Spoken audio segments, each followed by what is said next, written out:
Yeah, more moves than the U-Haul truck. It is the Sixers Talk podcast, asking questions, questioning answers. Noah Levick, Ben Barry, Danny Pommells, live and in full effect at Rivers Casino, taking in the sights and sounds. And our pleasure to be here. We're brought to you by Wilmington University. WilMU Works, talking some Sixers basketball, and the fun just keeps rolling with this little lighter slate that they're going through right now. The Hawks, the Pistons, the Wizards, all going down kaput.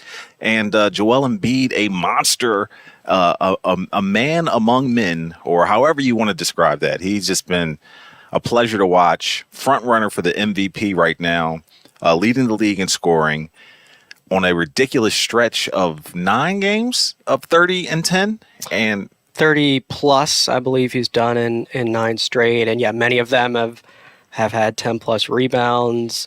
I think he's among the most prolific players ever now as far as 40 in 10 games. So yeah, it's pretty wild what he is accomplishing these days. Anytime you're mentioned in the same breath as Wilt Chamberlain. Right. Shaq. Right. Yeah. Our assignment desk guy, Pat Devlin, saw that stat. And you know what? Let me pull up that Wilt stretch. He pulled up the Wilt stretch, and yeah, very comparable. Wilt did have 3 30 rebound games in that stretch, and Coach Lynham was making the point that Joel is sitting out these fourth quarters. He said Wilt never came out. He played from the tip to the end, and he also. That sounded kind of weird, but he played from the opening tip to the end of the game and also scored all the way through. And, if you look, there some seasons specifically in that Philadelphia time that he averaged over 48 minutes a game because he was playing the OTs too. So it's the same but different. You know what I'm saying? Seriously, last night I did think, for the people who jokingly otherwise say, Wilt Chamberlain didn't exist, he was a myth or whatever. Like, well, if Joel Embiid existed in 1960, you might say the same thing, right? He might have been a peer of Wilt Chamberlain and been putting up those sort of numbers. Because exactly, Joel Embiid, the most minutes he's ever averaged in a season is 33, 34. Give him 15 more minutes a game, and in all honesty, make the competition a little shorter, a little less strong, a little less well-conditioned. Make the lane 6 feet, maybe?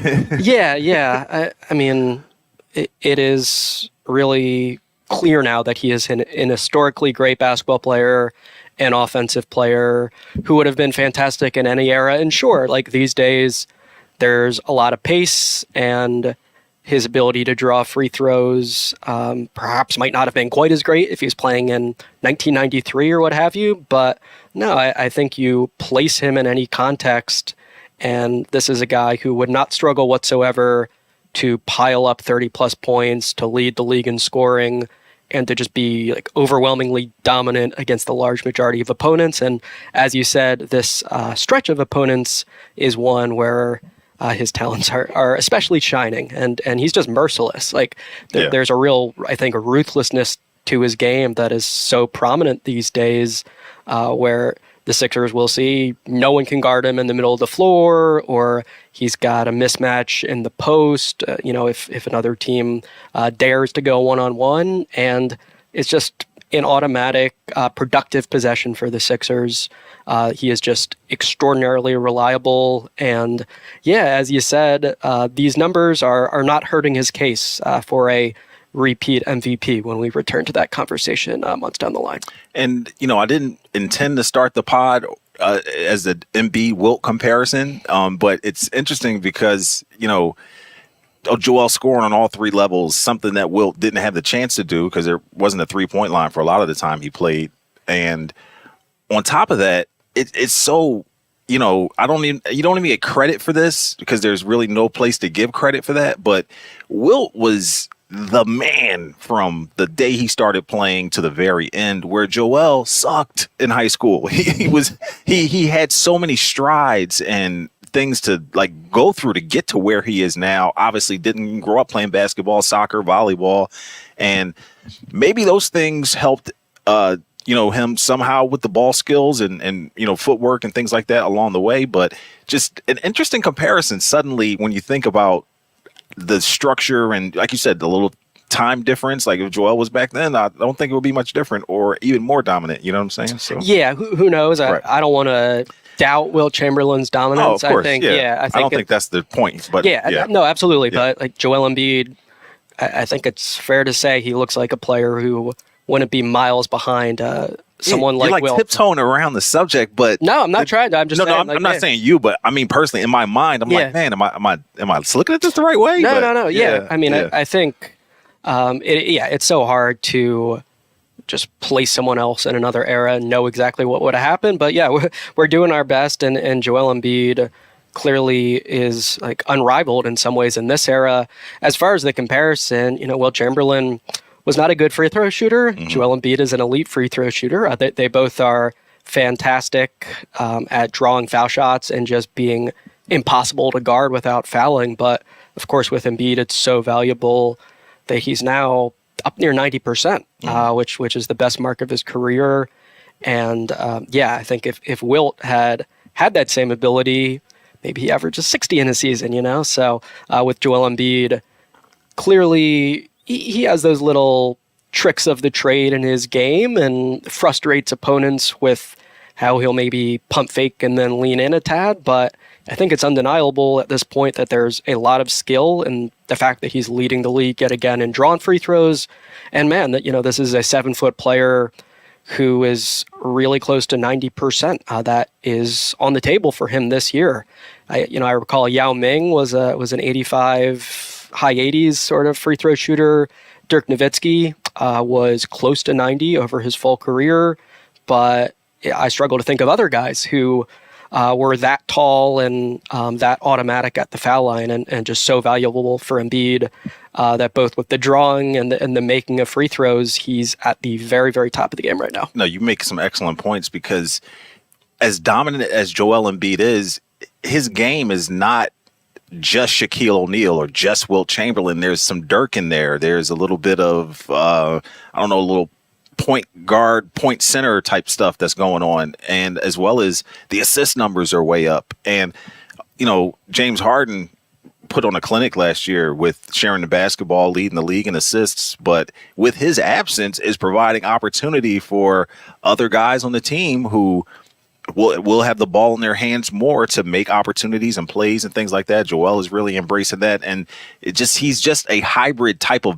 basketball player. And I was telling Coach yesterday when we were at the Wells Fargo Center watching the game that we almost have to backdoor our way into talking about Joel because we would talk about him at the start of every podcast. We got to make room for other people to talk about them as well. So it's just I think, yes, we have really gotten a chance to enjoy and see something that's very unique in Joel Embiid.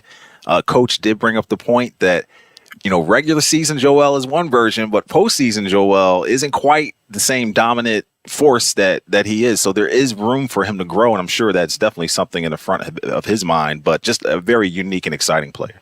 Yeah, no, I mean, I think hard to overstate it. Yeah, absolutely. Yeah, the postseason angle is certainly always at the forefront of the Sixers' minds, I think. We've heard Nick Nurse and Embiid talk a bunch about wanting the team to be more unpredictable offensively, and I think we've seen some encouraging progress there, whether it's Embiid leading some fast breaks as a ball handler, whether it's him, doing the DHO game more with Maxey and their two-man game growing, and some of his usual dominance, in the middle of the floor at the elbows.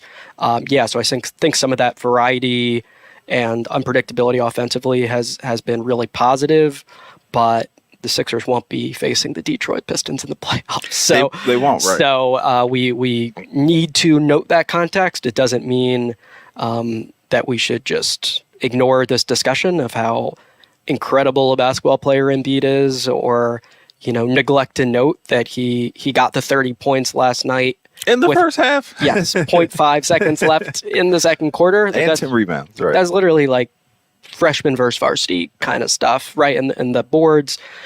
We always have the playoff stuff on our radar. The Sixers most definitely do as well.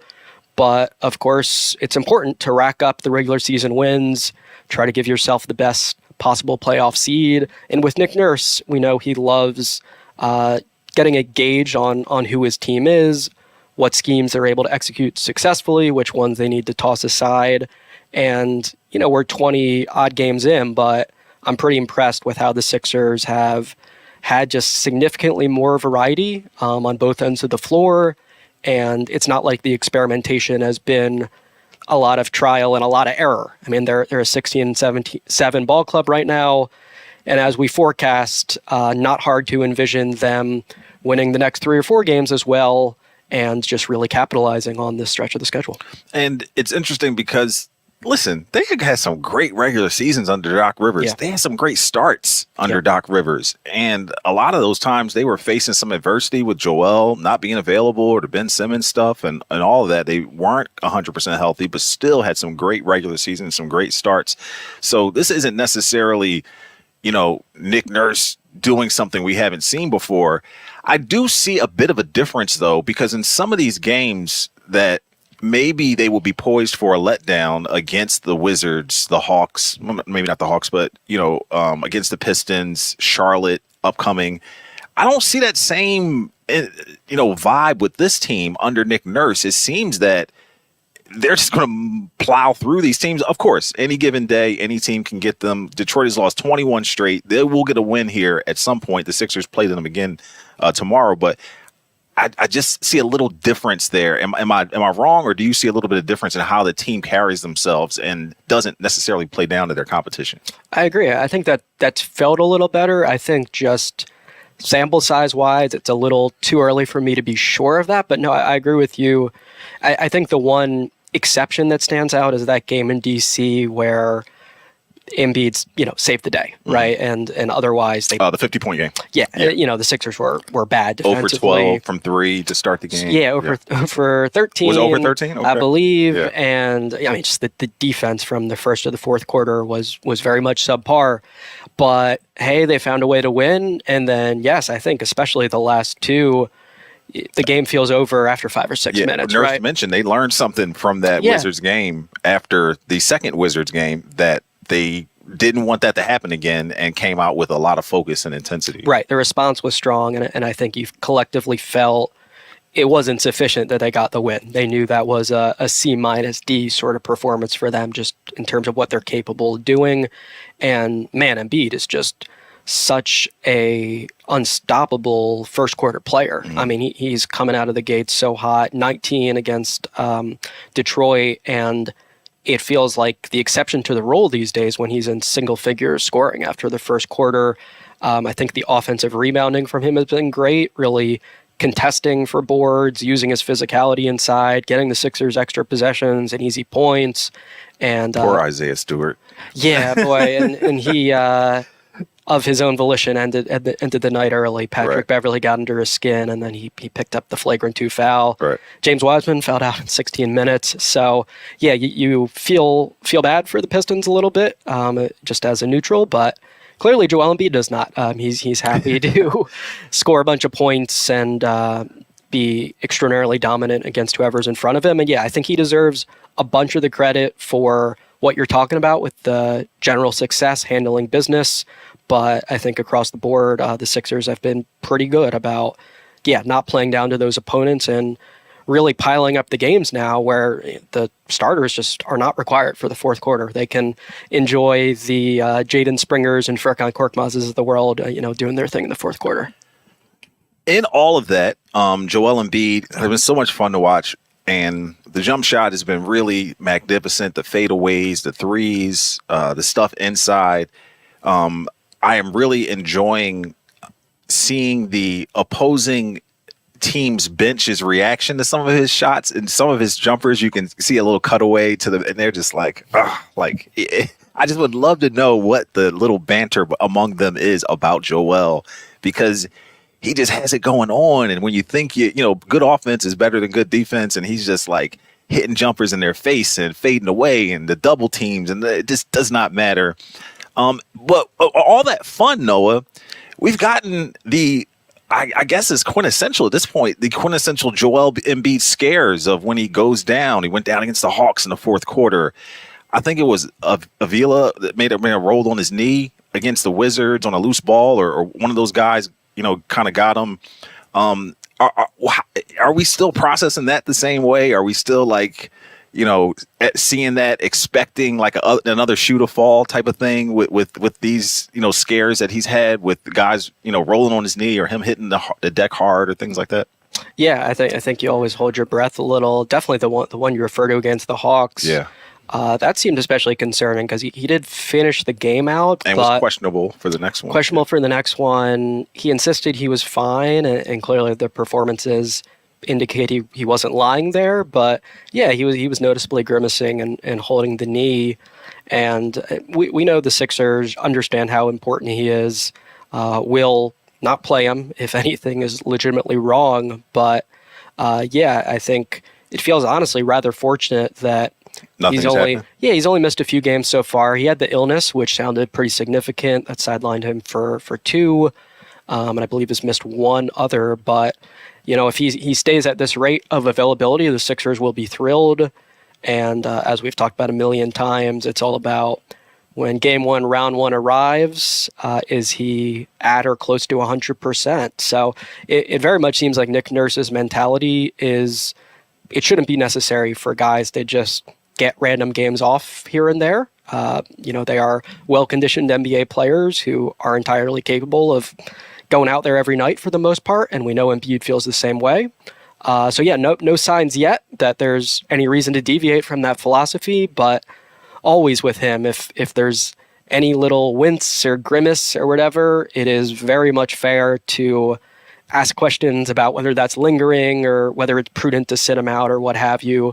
But yeah, fortunately, it's been much more injury scares than actual injuries thus far, and the Sixers will knock on wood that continues. Yeah, man, those bated breath moments of him grabbing the knee and seeing him get up and walk it off and kind of try it out to make sure everything's working fine. I'm twisting my foot underneath the table here. Of course, you guys can't see that, but point being is that it seems like the injury scares have definitely something that's come from the start of his career up until now. There was a point where so many people, particularly the national media as well as the local, really, heaped a lot of stuff on Joel about his conditioning, and that is not an issue anymore. It seems like Zion Williamson is now the guy that everybody picks on about being in shape and what he looks like and what he's eating and all that stuff. But after an MVP season last year, he seems, bound and determined to dominate the league again. And we're just all in awe of what he's been able to produce, and particularly not playing the fourth quarter in so many of these games. Yeah, it almost makes you wonder, what are the Sixers going to look like when they finally have tightly contested fourth quarters again? I'll be really curious. In that Hawks game, they did need to stay in there until the final minutes, and it was a fantastic finish. That wasn't a great performance overall, a little bit of an up and down game, but I believe they had a 15-0 spurt there where they flipped a switch, and you see that ability in them for sure. But yeah, for the time being, they will play the teams in front of them, expect to beat them by good margins, and then kind of gear up again for when the schedule gets a little more difficult. But yeah, you take everyone you can get, and Joel Embiid is appropriately the headliner of every single win these days. Tyrese Maxey still on an all-star pace despite a rough game last night. It's so funny when he got that first basket and he's like, thank God. Embiid has done that a few times too. When he makes a jumper, he'll be like, oh, it's about time.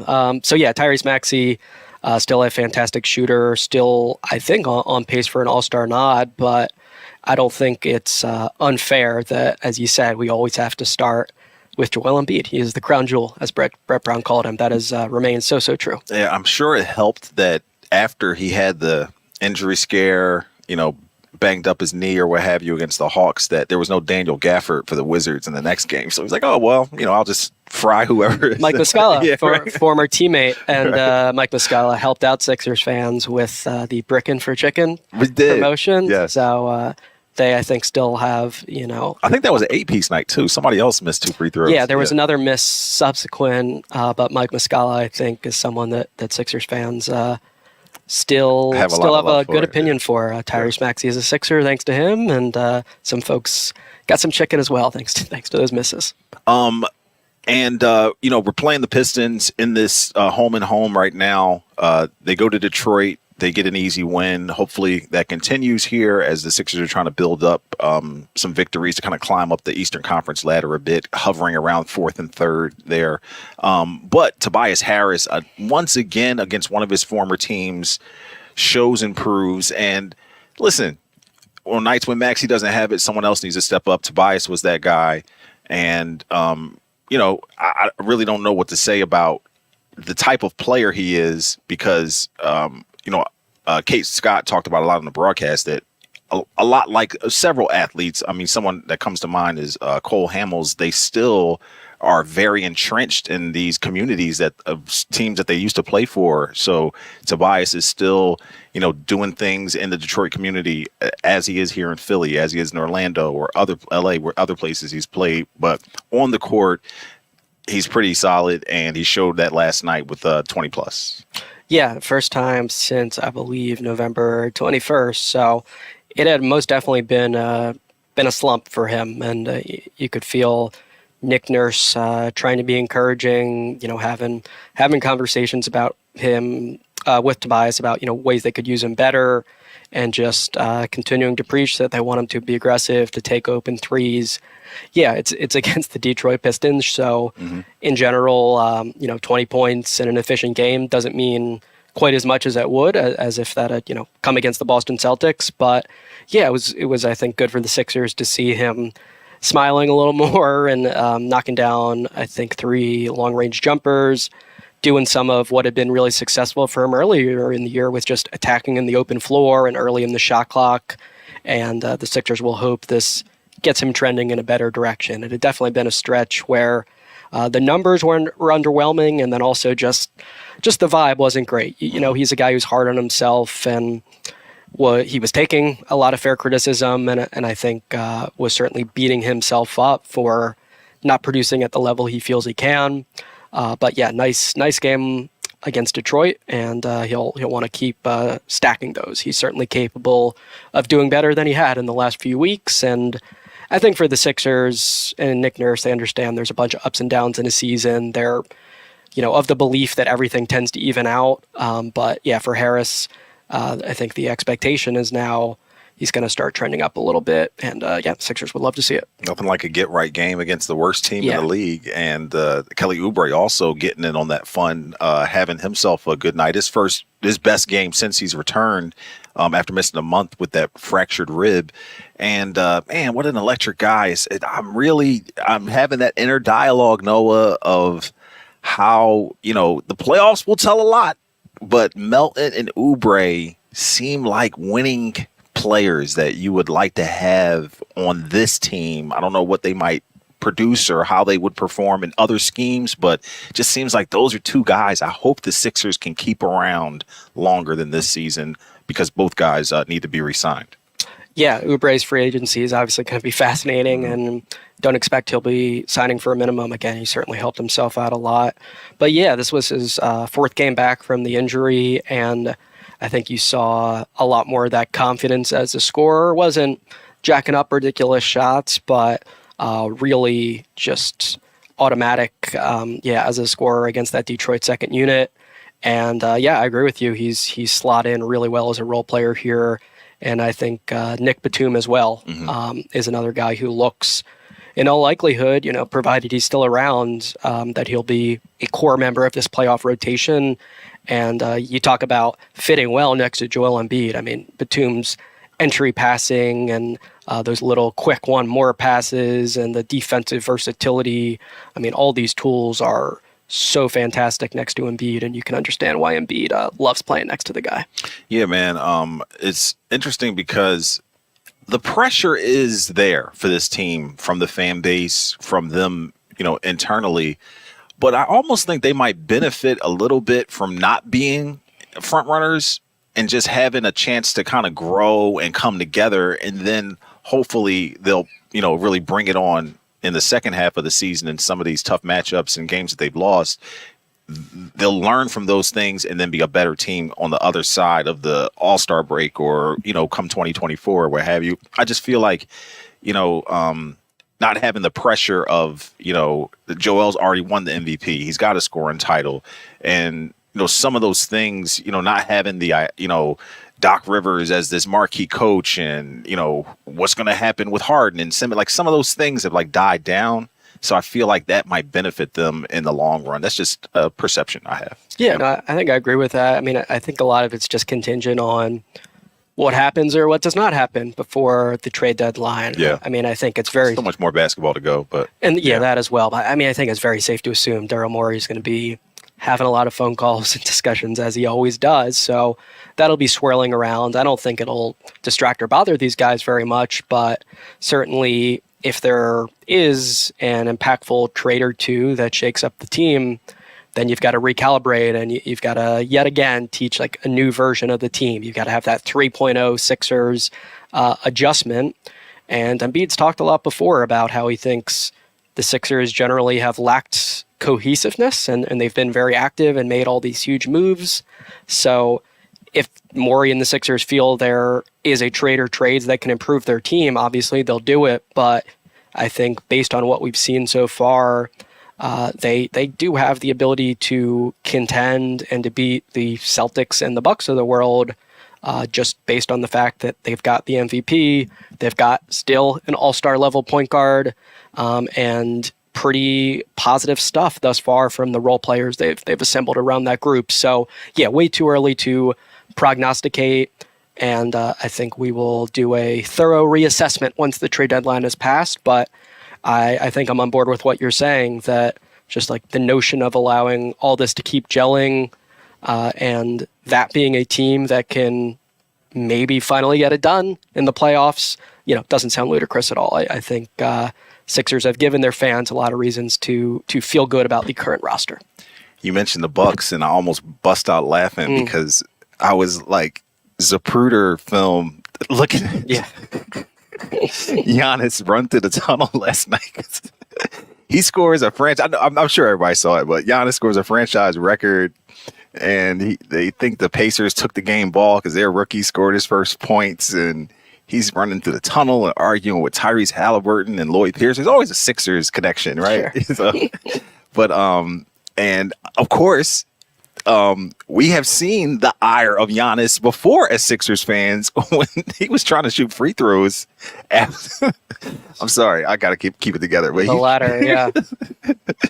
And they're trying to break down the court to put the Flyers ice down or whatever, change the court. And Giannis is throwing the ladder. And we've seen the Greek Freak lose it before, but that was pretty funny to me because he was upset. And just to hear his post-game press conferences of him saying he knows that's not the game basketball, and the memes of people, it's just really funny. We need to talk about Draymond too, and touch on that a little bit because it's NBA stuff. We should touch on that. But let's pay some bills. We're kind of late in the hour here to get to our sponsors, but much props and respect to Wilmington University, our title sponsor. Find your higher education home at Wilmington University, where your academic success is celebrated by a caring community. Explore your opportunities at wilmu.edu. Of course, we're here at Rivers Casino, and celebrity cook Steve Martirano brings his Italian-American cooking back home to Philly. Enjoy Martirano's Prime at Rivers Casino and Steve's famous meatballs with Sunday gravy, prime steaks, and much more. Make reservations for Martirano's Prime on Open Table.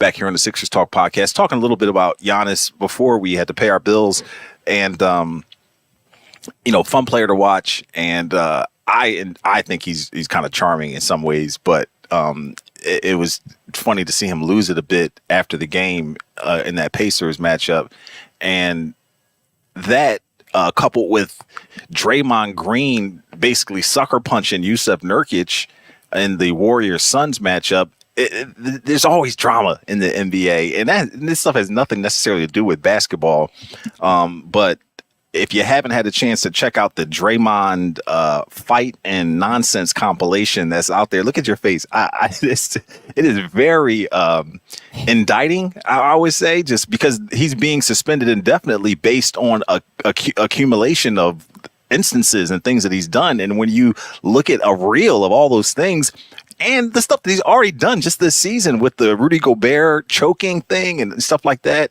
So this all comes to, a head with him getting this indefinite suspension and some things he has to go through team wise and from the league to be reinstated.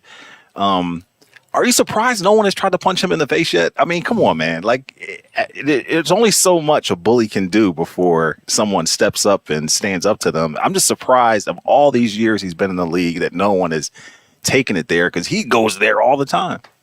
Yeah, I mean, we were talking about eras before. I think in a 90s, 80s era, he fit right in. Would have been more him and Xavier McDaniel. There would have been more exchanges, of punches. Right. I mean, honestly, when the Gobert choking incident happened, I thought that was going to be a longer suspension. Mm-hmm. So a lot of benefit of the doubt. He's gotten a lot of benefit of the doubt, man. He has, yeah. And, the indefinite suspension did surprise me. I thought there would have at least been a numerical value on it. Right, never heard of that one. Yeah, I mean, I can understand the perspective of, it theoretically looks bad for the league when he's getting into these sort of situations so regularly and being so aggressive physically toward other players and hitting them in the face or whatever. But boy, an indefinite suspension for still a really important player on one of the league's marquee teams, I did not see that coming. So yeah, we'll be curious to see like where it goes from here. We've had some enforcers, quote unquote, in this era, guys you maybe not want to mess with, like the Morris twins, maybe Jay Crowder. I've seen him like go toe to toe with guys. James Johnson. You know what I'm saying? Yeah, James Johnson and his black belt, and you know what I'm saying. There are definitely guys who have been like. Udonis Haslam, definitely a guy. We saw him and Dwight Howard get into it. Just bringing it back to the Sixers, but Draymond just seems to go like unfettered, man. It's like no one is on that level. We're doing tiers. Like he's on a tier all by himself. Yeah, it's interesting for him because, and maybe this is part of the league's thinking, more and more lately, it's felt like he loses control in the moment as opposed to him. Like it's a lash out type of thing, right? Yeah, there's definitely like an emotional, impulsive aspect to it seemingly, as opposed to him strategically and cunningly, trying to instigate or do something. Right, like Dennis Rodman or Bruce, like Dennis Rodman, plenty of shenanigans, but it's like gamesmanship in the flow of the game. Definitely PJ Tucker comes to mind as a guy who will get those little elbows in or do those little physical things to irritate another player or to provoke another player. And sure, like Draymond Green definitely has that in his game, but yeah, the last few incidents. Isaiah Stewart, we saw him last night, and we saw that thing with him and LeBron. Was that 2 seasons ago? I feel like. Yeah. Well, that was pretty darn close to him throwing a knockout punch. Yeah, right. So we've seen other players in spurts and moments and instances go and lash out like that, and he had an instance last night that got him thrown out the game. But the cavalcade and avalanche of nonsense that Draymond has been involved with, to me, like, bro, he has gray hair now. He's been doing this since he had no beard. Like, you know what I'm saying? Like the stuff from the playoffs and the groin shots and all that stuff. Last year with Sabonis stomping on his chest, and I can't believe I've named so many things that he's done. I'm sure we're missing some. Yeah. I mean, definitely there have been times where there's gray area or there's a somewhat plausible excuse, and I can understand the league perhaps feeling those incidents are becoming a smaller percentage, and more it's just he totally loses control and does something that could have seriously harmed another player. Sure. Like we don't want to be super sensitive about, it's never okay if guys, get mad at each other or even if they, shove each other and that sort of thing. But Yeah, he has blatantly crossed lines many a time. There's no Habitual line stepper. habitual line, crosser these Yeah. days, line jumping over. So Yeah, more than stepping, right? yeah, I mean, look, it does still feel pretty big and arguably extreme to me that it's an indefinite suspension. But of course, we shall see what comes of that. How many games he actually does miss, whether there's any disagreements about the conditions required for him to get back on the Players floor. Association might step in to like mitigate some of that. Right, Yeah. if they feel it's unreasonable or what Right. have you. So I think that's going to be really interesting. But for now, yeah, you talk about making a statement. I think that has been accomplished, and yeah, we will see what's next. Really quick, I was talking to my boy Mike Carter, and he made the point that he was so upset at how soft the league is now, and not from the perspective that Draymond can't do those things or get away with it, but the fact that it's so soft that he's done all of these things and not once have any of the teammates of the players that he's done it to stepped up to do anything of significance to curtail or curb him from doing that anymore. I thought that was a great point, man, because it's like players are so afraid of the repercussions from the league. I don't even think they're afraid of Draymond. Right. They're just afraid of being suspended. I mean, you saw Giannis's brother almost come off the bench in that Bucks confrontation with the Pacers. But I thought that was a great point because not one player, LeBron is the quintessential best player in the league. He's had a few run-ins with him, like poking him in the eye and stuff like that. And no one, maybe, him poking him in the eye doesn't require retaliation, but someone should send a message at some point, right? And that just hasn't happened ever. Right. Yeah. No, I think you're correct there. I think Patrick Beverley would agree with you. He his commentary on the Green Gobert incident, maybe there was a little bit of joking to it, but it sounded pretty serious to me. He's like, nah, Cat's got to step up there. Like, Cat's got to defend his guy, Anthony Edwards. He sounded, disappointed that there wasn't a proportional response. And yeah, I mean, I think also though, if I was in Anthony Edwards' shoes, I'd be like, well, I'm the best guy on my team. Yeah, somebody else needs to be that. I don't think it's worth it for me to, punch back if that's going to get me suspended for, a chunk of games. So, it's kind of, the league's kind of structured things so that it is on the NBA to punish, as appropriate when someone is going way over the line. And yeah, that, the players themselves, are not getting into those back and forth duels anymore. We don't get those Dr. J, Larry Bird sort of things. Carmelo and Marty Collins. Yeah, that's a thing of the past. I think players know that their presence on the floor is pretty valuable, and they do not want to respond often, even when they are provoked. And of course, the NBA, post Malice of the Palace, I think, took a pretty dramatically harsher stance on these sort of incidents and the notion that they, sully the reputation of the league or whatever.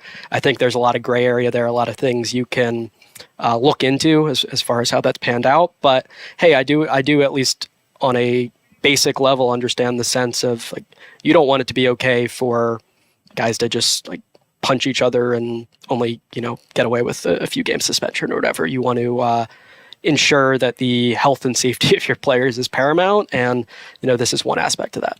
We are running short on time, but I want to give a chance to mention the website, of course, NBC Sports Philadelphia.com. Noah Levick's fantastic writing is up there, as well as a lot of videos and breakdowns you can check out. Noah, you have a piece that went up yesterday where you talked to Pat Bev, Nick Nurse, a few other Sixers, with the connection between the players, the Rio Grande Valley Vipers, and Nick Nurse used to coach with them. And what exactly is the piece about?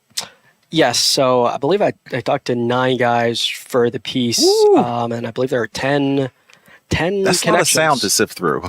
Yeah, no, definitely, the guys really enjoyed talking about those days. So, That's cool. Right, so Nick Nurse coached RGV for a couple seasons. They won the title in 12-13. That led to him getting promoted to the Raptors, but he was hired for that job by Daryl Morey, who was a fan of Nurse's creativity and willingness to push the pace and, coach a team that was very 3-point and at the rim centric. So it's pretty wild just how these guys have all like intersected paths and now they're back together again. Small community, man. Yeah, like it's the journeys have been, winding and widespread, but it is a small world in the NBA. And of course, it's no coincidence that we've got a lot of reunions here. For instance, Robert Covington was the D-League Rookie of the Year back in the day. Daryl Morey's always been a fan of his three-point shooting and versatility and what have you. But the piece is a deep dive into those many connections, both on the coaching staff. Someone like Doug West was an RGV coach back in the day and now is here in Philly with Nurse. Also the players like Patrick Beverley had a really fascinating and whirlwind three-game stint. Robert Covington, another guy. Marcus Morris played for Nick Nurse as a rookie. So hearing some of those old tales and some of the perspectives on how those times in RGV sort of shaped these guys as people and as players, and how they're pretty impactful with the heart, I think, of the Sixers team, just having so many players with those ties to RGV back in the day. Viper is always a quality mascot to me. That's a very quintessential. I think that a mascot should be feared, and as well as be like, you can do like a hand signal with it. Like it just makes a lot of click points. You know what I'm saying? So a Viper, I think, is pretty cool. I don't need to see one in person like they have like the Georgia Bulldog or the Buffalo in Colorado. Like I don't need that, but very cool. Be sure to check out Noah Levick's work on NBCSportsPhiladelphia.com. For Ben Berry, I'm Danny Pommells. This has been the Sixers Talk podcast brought to you by Wilmington University. WilMU Works. Enjoy the Sixers, and we'll see you next time.